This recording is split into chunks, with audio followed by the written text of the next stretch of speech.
ಚಾಮರಾಜನಗರ ಜಿಲ್ಲೆಯ ಹನೂರು ತಾಲೂಕಿನ ಶಾಗ್ಯ ಅರಣ್ಯ ಪ್ರದೇಶದಲ್ಲಿ ಸಿಬ್ಬಂದಿಯಿಂದ ಮೂವರ ಎನ್ಕೌಂಟರ್ ಪ್ರಕರಣದ ಸಂಬಂಧ ಶೂಟೌಟ್ ಬಳಿಕ ಅರಣ್ಯ ಇಲಾಖೆಯೇ ಕಾಡುಗಳ್ಳರ ಟಾರ್ಗೆಟ್ ಅನ್ನೋದು ಗೊತ್ತಾಗ್ತಾ ಇದೆ.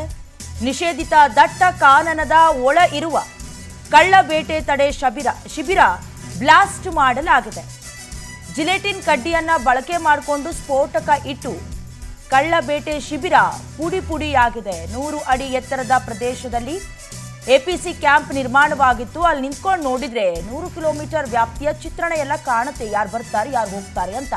ಇದೇ ಕ್ಯಾಂಪ್ ಬ್ಲಾಸ್ಟ್ ಆದ್ರೆ ಕಾಡುಗಳ್ಳರನ್ನ ಕೇಳೋರೇ ಇರೋದಿಲ್ಲ. ಸಿಕ್ಕಿದ್ದೇ ಚಾನ್ಸ್ ಅಂತ ಹೊಳೆಮುರಿ ದಟ್ಟಿ ಕ್ಯಾಂಪ್ ಉಡೀಸಾಗಿದೆ. ಜಿಲೆಟಿನ್ ಬ್ಲಾಸ್ಟ್ ಆದ ಸ್ಥಳದಿಂದ ಪವರ್ ಟಿವಿ ಪ್ರತ್ಯಕ್ಷ ವರದಿಯನ್ನ ತಂದಿದೆ. ಅಂದ್ರೆ ಎಲ್ಲವೂ ಕೂಡ ಪ್ರೀ ಪ್ಲಾನ್ಡಾ ಅಥವಾ ಇದು ಎನ್ಕೌಂಟರ್ ಅಲ್ವಾ, ಎಲ್ಲವೂ ಕೂಡ ಈಗ ಅನುಮಾನಗಳಿಗೆ ಕಾರಣವಾಗ್ತಾ ಇರೋದು. ಸದ್ಯ ಈಗ ಅರಣ್ಯ ಇಲಾಖೆಯ ಸಿಬ್ಬಂದಿ ವರ್ಗದವರನ್ನ ಕಳ್ಳ ಬೇಟೆಗಾರರು ಟಾರ್ಗೆಟ್ ಮಾಡ್ಕೊಳ್ತಾ ಇರೋದು ಗೊತ್ತಾಗ್ತಾ ಇದೆ. ದೃಶ್ಯದಲ್ಲಿ ಗಮನಿಸ್ತಾ ಇದ್ದೀರಿ. ಈಗ ಸದ್ಯ ಎನ್ಕೌಂಟರ್ ಪ್ರಕರಣಕ್ಕೆ ಸಂಬಂಧಪಟ್ಟ ಹಾಗೆ ರಿವೆಂಜ್ ತೆಗೆದುಕೊಳ್ಳೋದಕ್ಕೂ ಕೂಡ ಈ ಹಿಂದೆ ಪ್ರತಿಭಟನೆಯಲ್ಲೂ ಕೂಡ ಕಳ್ಳ ಬೇಟೆಗಾರರು ಪ್ರತಿಭಟನೆಯಲ್ಲಿ ತೊಡಗಿಸ್ಕೊಂಡಿದ್ದು, ಅದಾದ ನಂತರದಲ್ಲಿ ದಟ್ಟ ಕಾನನದ ಒಳಗಡೆ ಶಿಬಿರವನ್ನ ಕೂಡ ಬ್ಲಾಸ್ಟ್ ಮಾಡಿರೋದು ಗೊತ್ತಾಗ್ತಾ ಇದೆ. ಯಾವ ಕಾರಣಕ್ಕೆ ಇದೆಲ್ಲ ಕುಕೃತ್ಯವನ್ನ ಎಸಗಿದ್ರು, ಎಷ್ಟು ದಿನಗಳ ಕಾಲ ಇದೆಲ್ಲ ಬಚ್ಚಿಟ್ಕೊಂಡಿದ್ರು, ಏನೇನು ವಸ್ತುಗಳಿತ್ತು, ಇವರ ಟಾರ್ಗೆಟ್ ಏನಿತ್ತು, ಎಲ್ಲವೂ ಕೂಡ ಈಗ ಅನುಮಾನಗಳಿಗೆ ಕಾರಣವಾಗ್ತಿರೋದು. ನಗರದಲ್ಲಿ ಒಂದು ಶೂಟೌಟ್ ಪ್ರಕರಣ ನಡೀತು. ಆ ಪ್ರಕರಣಕ್ಕೆ ಸಂಬಂಧಪಟ್ಟಂಗೆ ಗಲಾಟೆಗಳು, ಸಾಕಷ್ಟು ದಾಂಧಲೆಗಳು ಗಲಾಟೆಗಳೆಲ್ಲ ಆಗ್ತು. ಆ ಸಂದರ್ಭದಲ್ಲಿ ಏನು ಕಿಡಿಗೇಡಿಗಳು ಅಥವಾ ಕಳ್ಳ ಬೇಟೆಗಾರ ಇರ್ಬೋದೇನೋ, ಏನು ಈ ಕಳ್ಳಬೇಟೆ ಶಿಬಿರಗಳನ್ನೇ ಟಾರ್ಗೆಟ್ ಮಾಡಿದಂಥದ್ದು ಮಾಡಿ 8ಕ್ಕೂ ಹೆಚ್ಚು ಕೇಂದ್ರಗಳನ್ನ ಧ್ವಂಸ ಮಾಡುವಂಥ ಕೆಲಸವನ್ನು ಮಾಡಿದ್ರು. ಅಷ್ಟೇ, ಅದು ಮಾಮೂಲಿ ಧ್ವಂಸಗಳಲ್ಲ, ಏನು ಜಿಲೆಟಿನ್ಗಳು ಬಳಸಿ ಅವ್ರನ್ನ ಬ್ಲಾಸ್ಟ್ ಮಾಡುವಂಥ ಕೆಲಸವನ್ನು ಮಾಡಿದ್ದಾರೆ. ಈಗ ನಾವು ಅದೇ ಥರ ಒಂದು ಕೇಂದ್ರದಲ್ಲಿ ಇದ್ದೀವಿ ನೋಡಿ. ನಾವು ಈಗ ಕೇಂದ್ರದಲ್ಲಿ ನಾನು ತೋರಿಸ್ತಾ ಹೋಗ್ತಾ ಇದ್ದೀನಿ. ಈಗ ರಿಯಾಲಿಟಿ ಚೆಕ್ ಪ್ರಕರಣ ಹೋಗ್ತಾ ಇದ್ವಿ ನೋಡಿ. ಇಲ್ಲಿಗೆ ಬಂದಂಥವರು ಈ ಜಿಲೆಟಿನ್ ಕಡ್ಡಿಗಳನ್ನು ಬಳಸಿ ಈ ಕಟ್ಟಡವನ್ನು ಧ್ವಂಸ ಮಾಡುವಂಥ ಕೆಲಸವನ್ನು ಮಾಡಿದ್ದಾರೆ ನೋಡಿ. ಇದು ನಾವು ನೋಡ್ತಾ ಇದ್ದೀವಿ. ಈಗ ಕಂಪ್ಲೀಟು ಕಟ್ಟಡನೇ ಯಾವ ಮಟ್ಟಿಗೆ ಧ್ವಂಸ ಆಗಿದೆ ಅಂತಂದರೆ, ಅವರು ಬಾಂಬ್ನ ಬ್ಲಾಸ್ಟ್ ಮಾಡುವಂಥ ಕೆಲಸವನ್ನು ಇಲ್ಲಿ ಮಾಡಿದ್ದಾರೆ ಅಂತಕ್ಕಂಥದ್ದು.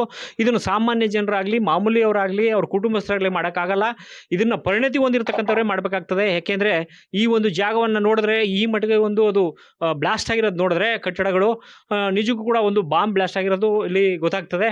ಸೊ ಸಂಪೂರ್ಣವಾಗಿ ಈ ನೋಡಿ ಕಟ್ಟಡ ಜಖಮೆ ಆಗಿದೆ. ಮತ್ತು ಎಲ್ಲ ಕಡೆ ಗೋಡೆಗಳು ಕೂಡ ಒಡೆದೋಗಿದೆ. ಒಂದು ಇದಕ್ಕೇನೆ ಅಂದರೆ ಇದಕ್ಕೆ ಸಾಕಷ್ಟು ಆಧಾರಗಳು ಕೂಡ ಅವರಿಗೆ ಸಿಕ್ಕಿದೆ. ಅರಣ್ಯ ಇಲಾಖೆಗೆ ಮತ್ತು ಈ ತನಿಖಾ ತಂಡ ಏನು ಬಂದಿದೆ ಅದಕ್ಕೆಲ್ಲ ಅವರು ಕೂಡ ಇದನ್ನು ಸಂಗ್ರಹಿಸಿದ್ದಾರೆ. ಇದನ್ನು ಜಿಲೆಟಿನ್ ಕಡ್ಡಿಗಳು ಬಳಸಿ ಬಾಂಬ್ ಮುಖಾಂತರದಿಂದ ಬ್ಲಾಸ್ಟ್ ಮಾಡಿದ್ದಾರೆ ಅಂತಕ್ಕಂಥದ್ದು. ಇದು ನಿಜಕ್ಕೂ ಕೂಡ ಒಂದು ನಾವು ಈ ಗ್ರಾಮೀಣ ಈ ಪ್ಲೇಸ್ಗೆ ಒಂದು 10 ಕಿಲೋಮೀಟರ್ ದೂರದಲ್ಲಿ ಇರ್ತಕ್ಕಂಥ ಗ್ರಾಮಗಳು, ಆ ಗ್ರಾಮದವರು ಯಾಕೆ ಇಲ್ಲಿಗೆ ಬಂದು ಮಾಡ್ತಾರೆ ಇಂಥ ಕೆಲಸಗಳನ್ನೆಲ್ಲ ಅಂತಕ್ಕಂಥದ್ದು ಇಲ್ಲಿ ನಮಗೆ ಪ್ರಶ್ನೆ ಆಗ್ತದೆ. ಯಾಕೆ ಅಂತಂದರೆ ಇದು ಕಳ್ಳಬೇಟೆ ಶಿಬಿರ ಕೇಂದ್ರಗಳು. ಈ ಕೇಂದ್ರಗಳಲ್ಲಿ ಏನಾಗ್ತದೆ ಅಂದರೆ ನೋಡಿ, ಒಂದು ಕಡೆ ನೀರು ಹರಿತಾ ಇರ್ತದೆ, ಒಂದು ಕಡೆ ಈ ಎರಡೂ ಕಡೆಗೂ ಓಡಾಡೋಕ್ಕೆ ಜನರಿಗೆ ಇಲ್ಲಿ ಒಂದು ಬೇಟೆ ಮಾಡೋಕ್ಕೆ ಭಾಳ ಈಸಿ ಇರುತ್ತೆ. ಯಾಕೆಂದರೆ ಪ್ರಾಣಿಗಳು ಇಲ್ಲಿ ಜಾಸ್ತಿ ಬರ್ತವೆ ಅಂತಕ್ಕಂಥದ್ದು. ಆ ಒಂದು ಹಿನ್ನೆಲೆಯಲ್ಲಿ ಬೇಟೆಗಳು ಆಗಬಾರ್ದೇ ಇದ್ದ ರೀತಿಯಲ್ಲಿ ನಡಿಬಾರ್ದೇ ಇದ್ದ ರೀತಿಯಲ್ಲಿ ಒಂದು ಕಡಿವಾಣ ಹಾಕೋಕ್ಕೆ ಇಂಥ ಒಂದು ಕೇಂದ್ರವನ್ನು ಮಾಡೋ ಅಂಥ ಕೆಲಸವನ್ನು ಇಲ್ಲಿ ಸರ್ಕಾರಗಳು ಮಾಡಿ ಆ ಒಂದು ಕಳ್ಳಬೇಟೆ ಶಿಬಿರ ಕೇಂದ್ರವನ್ನು ಇಲ್ಲಿ ಮಾಡಿದ್ದಾರೆ. ಅಂಥದ್ದು ಎಲ್ರಿಗೂ ತಿಳಿಯಲ್ಲ. ಈ ಚಟುವಟಿಕೆಗಳು ಯಾರಿದ್ದಾರೆ ಅಂಥವ್ರಿಗೆ ಮಾತ್ರ ತಿಳಿಯುತ್ತದೆ ಇಂಥ ಪ್ಲೇಸ್ಗಳು. ಅಂಥ ಸ್ಥಳವನ್ನೇ ಅವರು ಟಾರ್ಗೆಟ್ ಮಾಡಿ ಬಂದು ಇಲ್ಲಿ ಬ್ಲಾಸ್ಟ್ ಮಾಡಿದ್ದಾರೆ ಅಂತಂದರೆ ನಿಜಕ್ಕೂ ಕೂಡ ಇದು ದುರಂತ ಜೊತೆಗೆ ಆತಂಕ ಪಡುವಂಥ ವಿಚಾರವಾಗ್ತದೆ. ಯಾಕೆಂದರೆ ವೀರಪ್ಪನ ಕಾಲದಲ್ಲಿ ಇಂಥರ ಬ್ಲಾಸ್ಟಿಂಗ್ ನಾವು ನೋಡಿದ್ವಿ. ಆದರೆ ಆದ ನಂತರ ಇಂಥದ್ದು ಒಂದು ಬ್ಲಾಸ್ಟಿಂಗು ನಡೆದಿರ್ತಕ್ಕಂಥದ್ದು ಈಗಲೇ.